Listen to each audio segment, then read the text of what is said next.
শেষ হয়ে গেছে আইপিএল 2025-এর মেগা নিলাম। দল গুছিয়ে ফেলেছে ডিফেন্ডিং চ্যাম্পিয়ন কেকেআর। কিন্তু এই মুহূর্তে সবচেয়ে বড় প্রশ্ন, কে হবে কেকেআরের নতুন ক্যাপ্টেন? শ্রেয়াস আইয়ারকে ছেড়ে দেওয়ার পর থেকেই এই জল্পনা শুরু হয়ে গেছিল। নিলামে কেএল রাহুল বা ঋষভ পান্তকে না নেওয়ায় এই প্রশ্ন এখন আরও বড় হয়ে উঠেছে।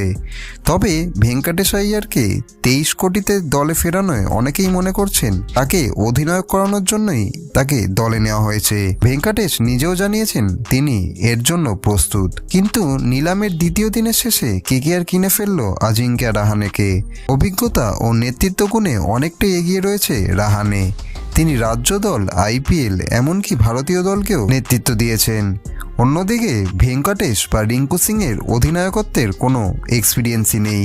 রঞ্জি ট্রফিতে মুম্বাইয়ের নেতৃত্বেও রাহানে সফল। তাই কেকেআর ম্যানেজমেন্টের জন্য সিদ্ধান্ত নেওয়া এই মুহূর্তে সহজ হবে না। এবার দেখার বিষয় এটাই, নাইটদের নতুন অধিনায়ক কে হবেন, ভেঙ্কি নাকি রাহানে? আমাদের চ্যানেলের ভিডিওগুলি ভালো লেগে থাকলে চ্যানেলটিকে অতি অবশ্যই সাবস্ক্রাইব করে দিন।